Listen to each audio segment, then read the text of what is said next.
¿Por qué Estados Unidos decía que Europa no debía intervenir en América? La respuesta está en una política anunciada en 1823 por el entonces presidente James Monroe, la llamada Doctrina Monroe. La Doctrina Monroe fue una política exterior de Estados Unidos proclamada por el presidente James Monroe en 1823. Su propósito principal era advertir a las potencias europeas que no debían interferir ni intentar colonizar ningún país del continente americano. Surgió en un contexto en el que muchas naciones latinoamericanas acababan de independizarse y existía el temor de que Europa quisiera recuperar su influencia. La doctrina se basa en 3 ideas clave. 1. No a la colonización europea en América. 2. No a la intervención europea en los asuntos del continente. Y 3. Neutralidad de Estados Unidos frente a los conflictos europeos. Aunque originalmente se presentó como una forma de proteger la soberanía americana, con el tiempo Estados Unidos la usó para justificar su intervención en América Latina y fortalecer su poder en el hemisferio occidental. La Doctrina Monroe, anunciada el 2 de diciembre de 1823 durante el discurso anual del presidente James Monroe al Congreso de los Estados Unidos, constituye uno de los pilares fundamentales de la política exterior estadounidense en el siglo XIX. Esta doctrina fue concebida en un contexto de incertidumbre geopolítica global, caracterizado por la restauración de las monarquías europeas tras la derrota de Napoleón y la reciente independencia de múltiples países latinoamericanos. Tras las guerras de independencia en América Latina, existía el riesgo de que potencias como España, Francia o la Santa Alianza intentaran restaurar su dominio sobre las antiguas colonias. En ese escenario, Estados Unidos, aún en crecimiento pero con ambiciones claras en el hemisferio occidental, vio una oportunidad para posicionarse como defensor de la soberanía americana. Yendo a los principios rectores de la Doctrina Monroe, tenemos no colonización. Se rechazaba la idea de que nuevas colonias pudieran establecerse en América. No intervención. Cualquier intento europeo de intervenir en América sería considerado un acto hostil hacia los Estados Unidos. Y separación de esferas. Se afirmaba la existencia de 2 esferas de influencia distintas, Europa y América, cada una con sus propios sistemas políticos. Aunque inicialmente formulada la doctrina como una declaración defensiva, con el paso del tiempo la doctrina Monroe fue reinterpretada para servir los intereses estratégicos de Estados Unidos. A finales del siglo XIX y durante el siglo XX, esta política se transformó en un instrumento de intervención y expansionismo, particularmente bajo el gobierno de Theodore Roosevelt, quien formuló el llamado Corolario Roosevelt en 1904, con el cual se legitimaba la intervención estadounidense en América Latina en caso de desorden interno o peligro para la estabilidad. Si vamos a la declaración y fundamentación jurídico-política, la denominada Doctrina Monroe es una declaración de principios emitida el 2 de diciembre de 1823 por el presidente James Monroe ante el Congreso de los Estados Unidos, cuyo objetivo era establecer una línea política exterior orientada a la defensa del hemisferio occidental frente a la injerencia de potencias extracontinentales, en especial europeas. Si vamos ahora al fundamento histórico y político, la doctrina se enmarca en el proceso de descolonización de América Latina y el temor a una posible recolonización por parte de España y sus aliados de la Santa Alianza. Este documento se sustentó en el principio de autodeterminación de los pueblos, anticipando el principio de no intervención, que décadas después sería reconocido en el derecho internacional. En cuanto al contenido doctrinal, 1. Rechazo a la expansión colonial europea. Monroe señaló que cualquier nuevo intento de colonización en América sería visto como una amenaza directa a la seguridad de los Estados Unidos. 2. No intervención europea en los asuntos americanos. Se establecía el derecho de los pueblos americanos a gobernarse sin influencias externas, consolidando así una especie de reserva hemisférica. 3. Neutralidad respecto a Europa. Estados Unidos, en reciprocidad, se comprometía a no intervenir en conflictos entre las potencias europeas ni en sus colonias ya existentes. En cuanto a la relevancia jurídica posterior, a pesar de no tener fuerza legal internacional en su momento, la doctrina Monroe fue usada como fundamento político y moral para justificar múltiples intervenciones estadounidenses en América Latina a lo largo del siglo XX. Su interpretación evolucionó, adoptando un carácter intervencionista contrario a su formulación original, evidenciando una tensión constante entre los principios de soberanía y hegemonía en la región.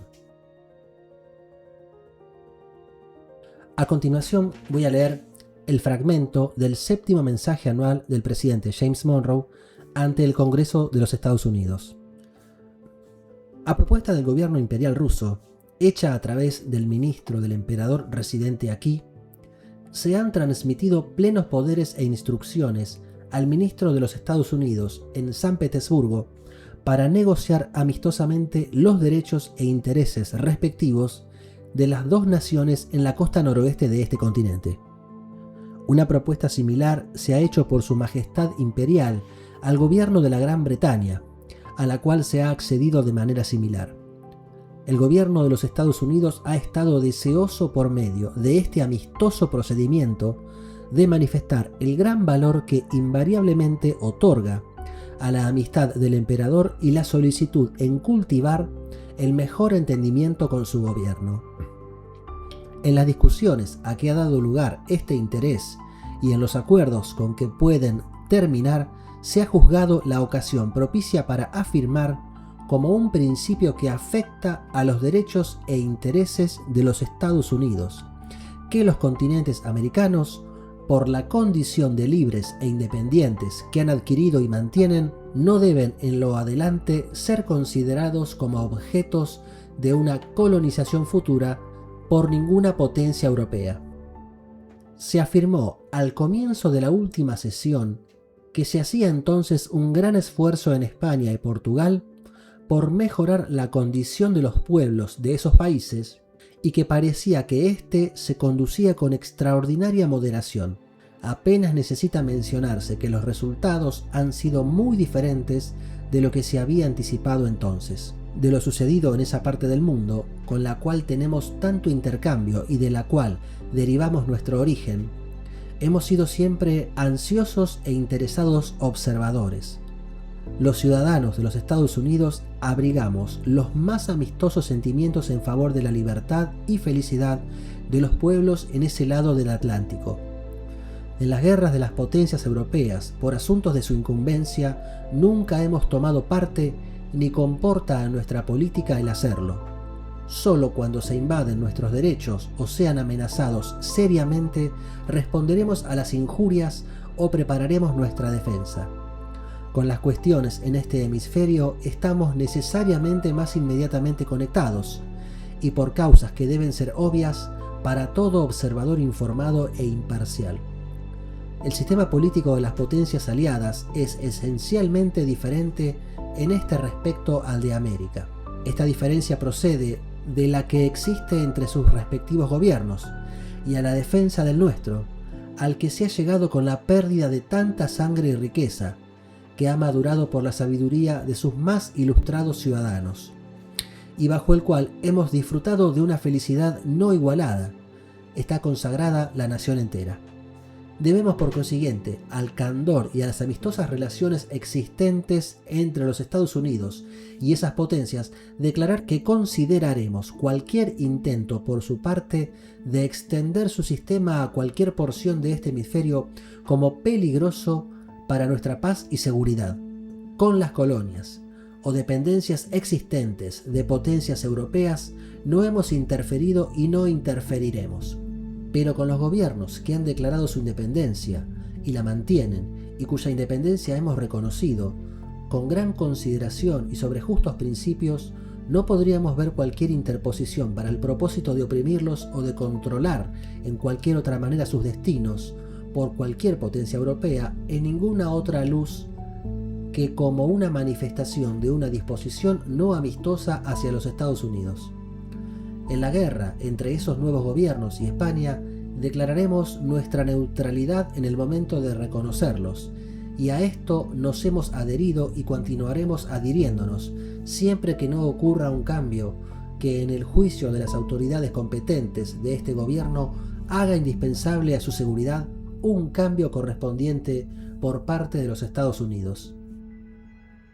Los últimos acontecimientos en España y Portugal demuestran que Europa no se ha tranquilizado.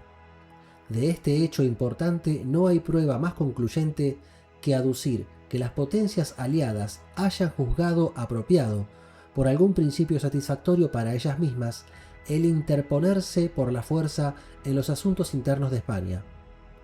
¿Hasta qué punto pueden extenderse, por el mismo principio, estas interposiciones? Es una cuestión en la que están interesados todos los países independientes, aun los más remotos, cuyas formas de gobierno difieren de las de estas potencias, y seguramente ninguno de ellos más que los Estados Unidos.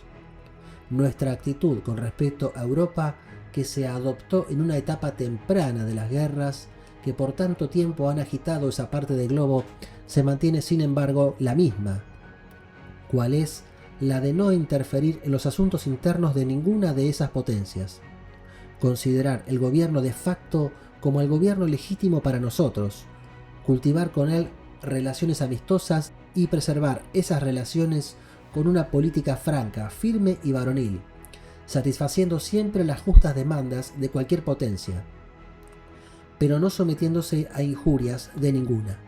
Pero con respecto a estos continentes, las circunstancias son eminente y conspicuamente diferentes. Es imposible que las potencias aliadas extiendan su sistema político a cualquier porción de alguno de estos continentes, sin hacer peligrar nuestra paz y felicidad. Y nadie puede creer que nuestros hermanos del sur, dejados solos, lo adoptaran por voluntad propia. Es igualmente imposible, por consiguiente, que contemplemos una interposición así en cualquier forma con indiferencia. Si contemplamos la fuerza comparativa y los recursos de España y de esos nuevos gobiernos, y la distancia entre ellos, debe ser obvio que ella nunca los podrá someter.